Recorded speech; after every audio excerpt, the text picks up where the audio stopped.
So continuing with alcohols, we are starting with the acidic character of alcohol.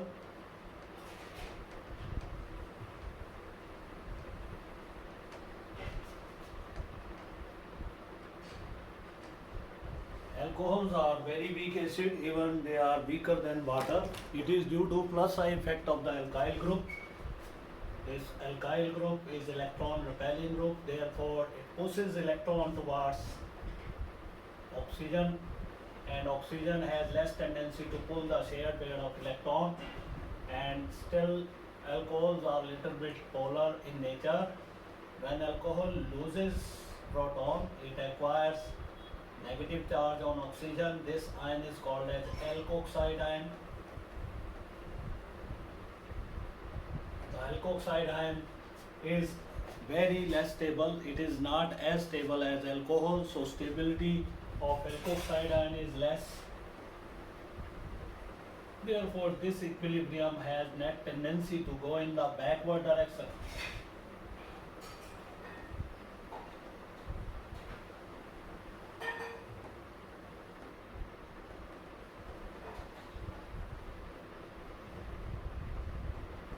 Which explains that alcohols have less tendency to release proton, and it has been seen that alcohols are even weaker acid than water.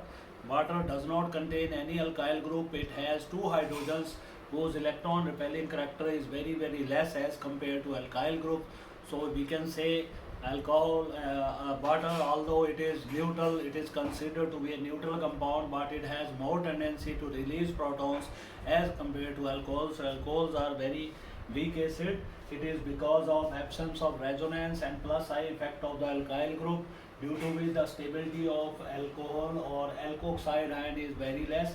And even if the alcohol loses proton, even then the alkoxide ion tends to get back its proton and want to rearrange back to alcohol. So alcohols are very weak acid, yet alcohols have some reactions which confirm their acidic character. So we'll be now considering reactions, and we'll be also explaining another question: why primary alcohols are stronger than secondary are stronger than tertiary in alcohols. Acidic character lies in this order. The reason for that is primary alcohols, they have an primary alkyl group, so plus I effect is least in this case. Taking the secondary alcohols,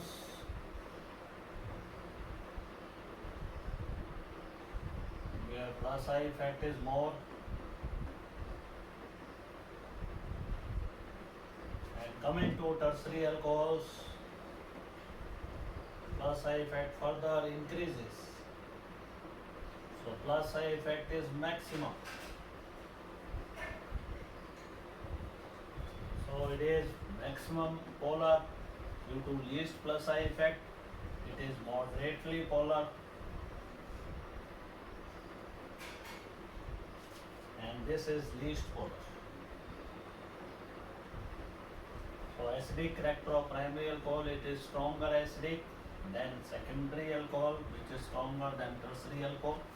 So this explains, due to plus I effect of the three alkyl groups, primary alcohols have least plus I effect. OH bond is more polar in this case, therefore its capability to release proton, that is more as compared to secondary alcohol, whose capability is more than that of primary alcohol. Now we will be writing some reactions which will be confirming acidic character of alcohols.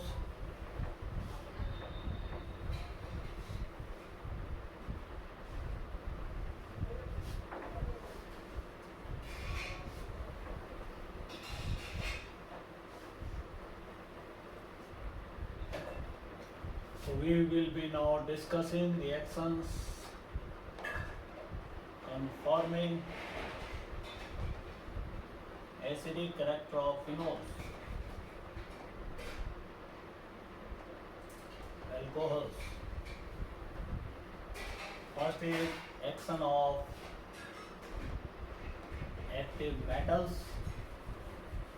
The metals which are more electropositive, C2H5OH, combines with sodium metal, produces sodium ethoxide plus half H2. It can also combine with magnesium. We get magnesium ethoxide plus H2 gas. It can combine with aluminium, producing aluminium ethoxide plus hydrogen. So active metals, they are capable of releasing hydrogen from alcohols.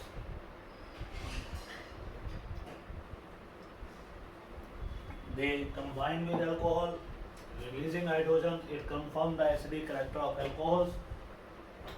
Then we have action of metal hydride.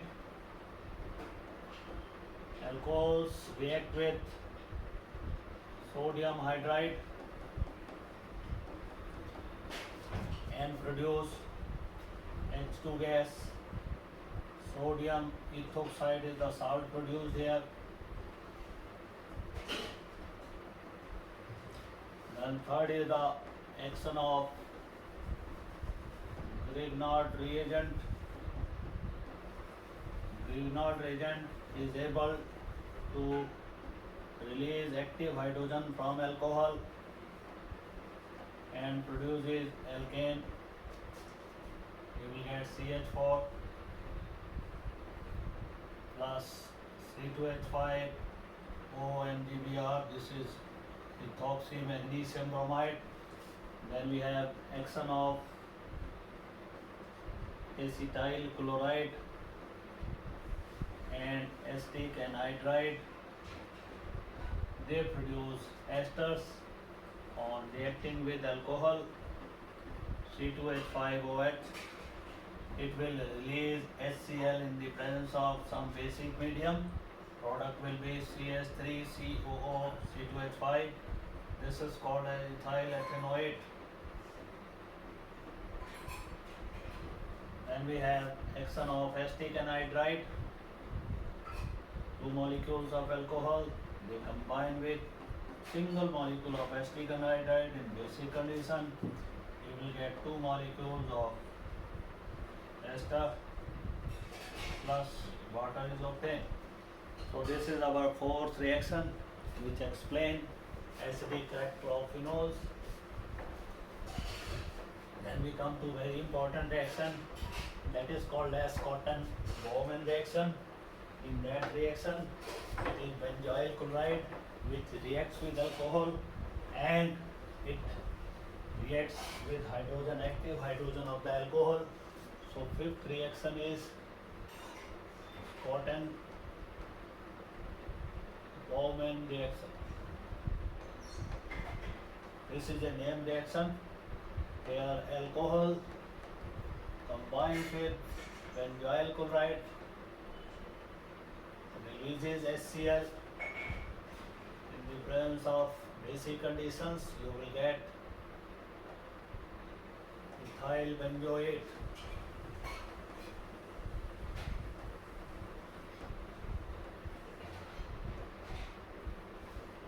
This is your reaction of acidic hydrogen, Schotten-Bowman reaction. Then we have the Williamson synthesis.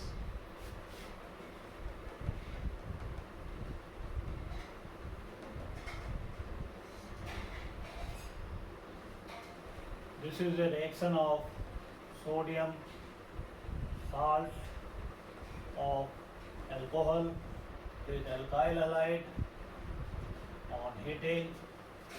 In the presence of tetrahydrofuran, it will release C2H5O, CH3 will be produced. It is called as methyl ether. So this is the reaction of acidic hydrogen in case of alcohols. Then we come to the reactions of OH group.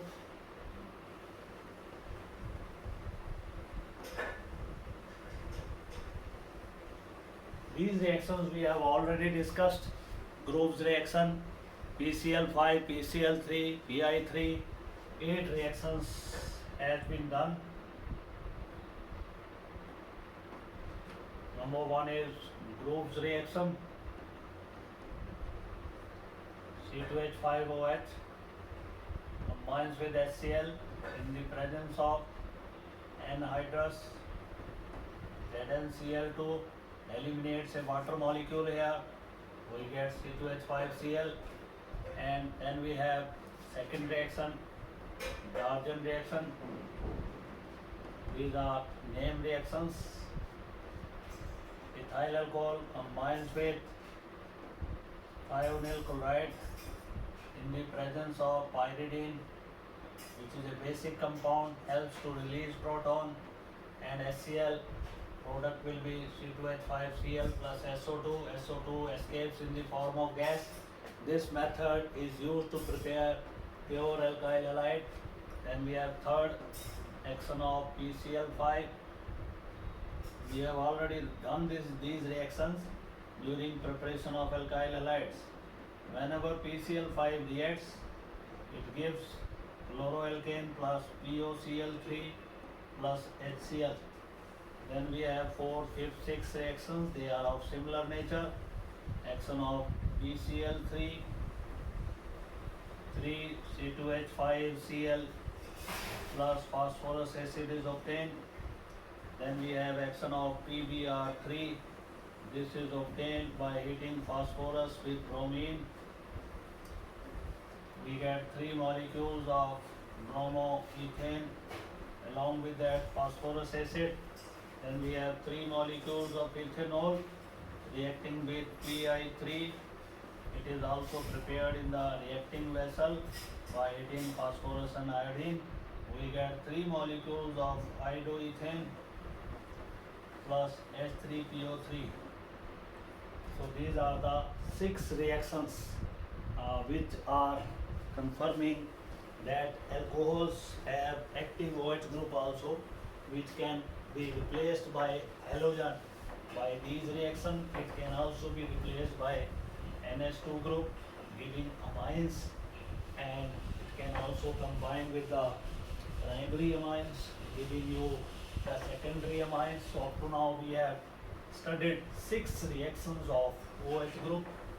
Now we will be taking the 7th reaction, that is action of Ki, potassium iodide, and concentrated sulfuric acid, which will produce C2H5I plus KHSO4 plus water. Similarly, when we take KBr and mixing with sulfuric acid, we get C2H5 Br plus KHSO4 plus water. Then we have 9th additional reaction, action of ammonia alcohols combined with ammonia OH group goes off in the form of water. This reaction will take place at 373 Kelvin. You get primary amine, ultimately get secondary amine, tertiary amines. You can proceed to this place by taking more alcohols. Then we have action of primary amines.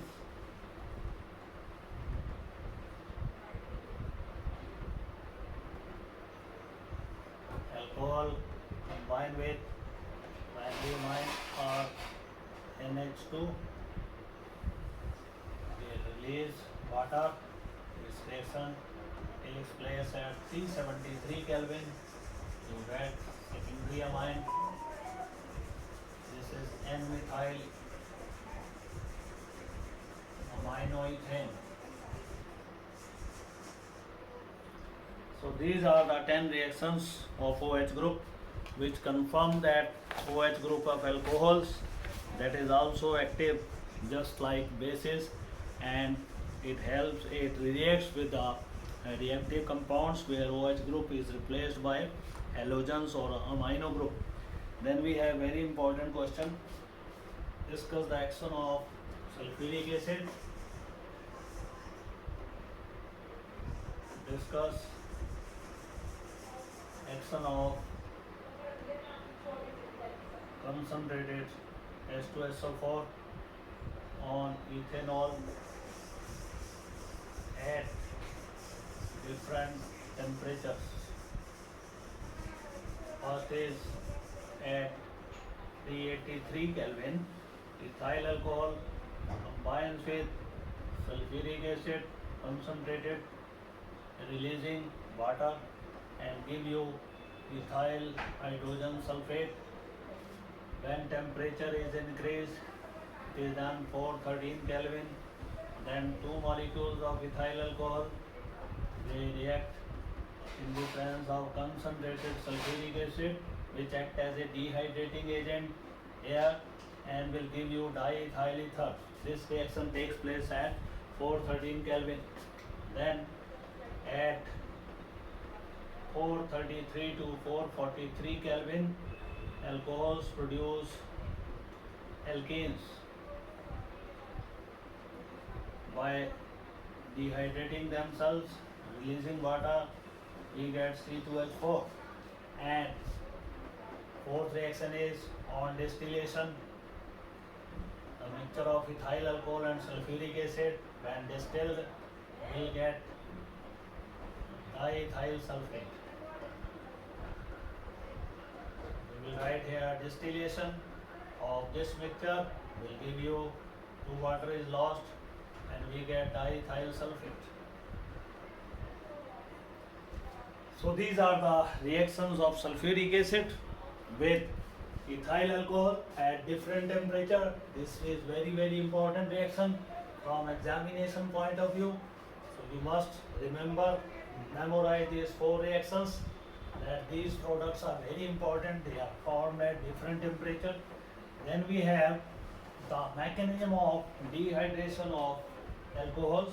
Why alcohols are dehydrated in the presence of H2SO4. So we'll be studying mechanism of, this is our question number 4 or 5th. Discuss mechanism of dehydration of alcohols.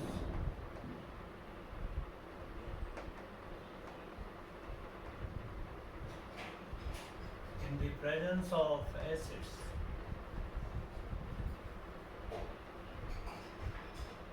This is also called as acidic dehydration.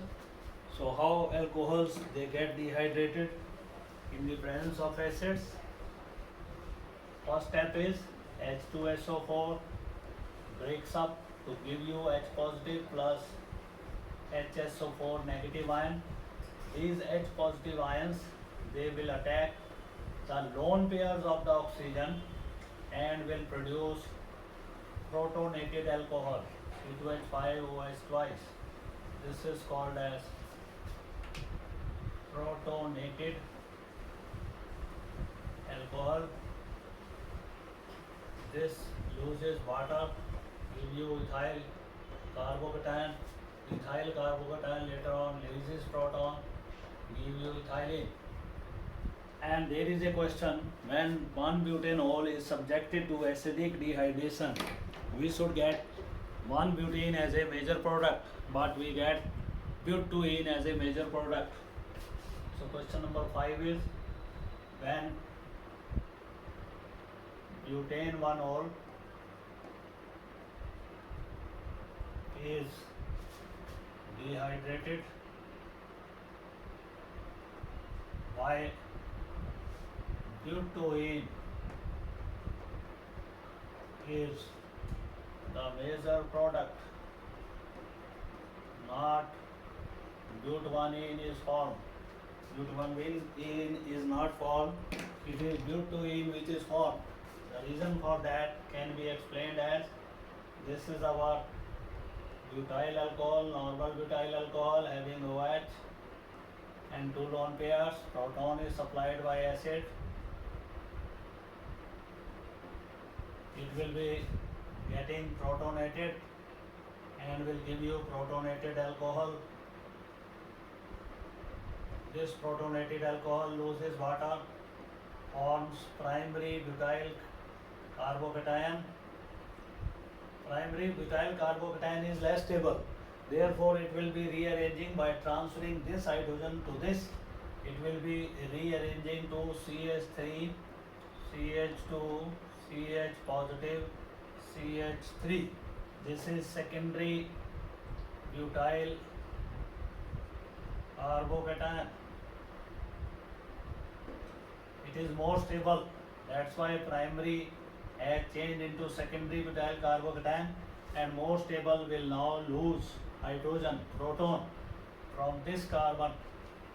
So we'll be getting butene as a major product. So if somebody asks you why we don't get butene as a major product, so you will be saying after the formation of protonated alcohol, water is lost by the alcohol and we get primary butyl carbocation. Primary butyl carbocation being less stable, it rearranges itself into the more stable secondary butyl carbocation, and this carbocation when loses proton, it will give 2-butene as a major product. Then we have the next test, discuss the distinction test of the alcohols.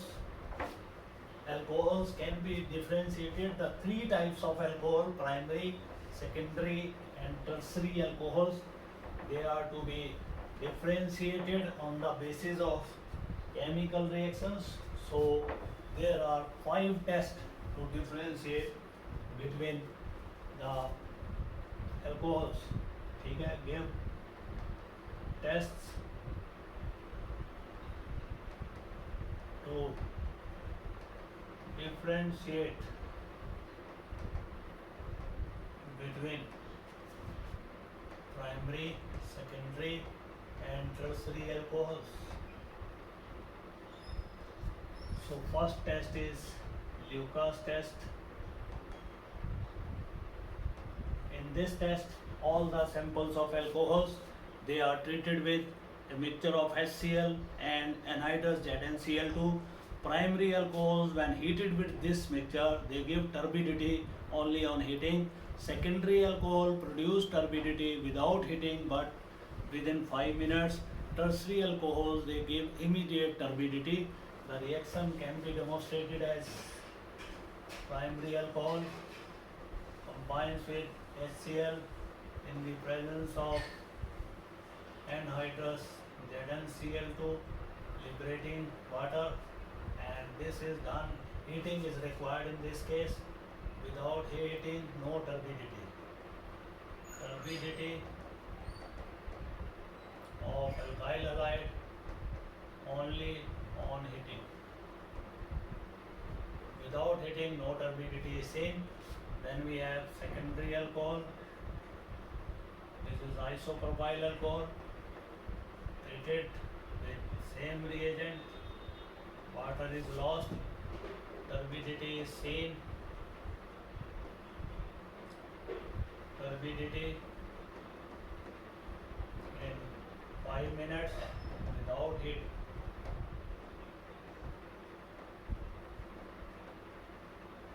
Then we have tertiary alcohol.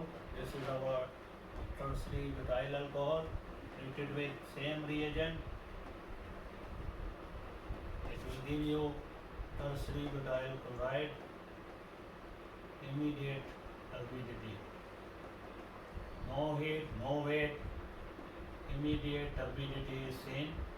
So this helps us to differentiate between 3 varieties of alcohols. Then we have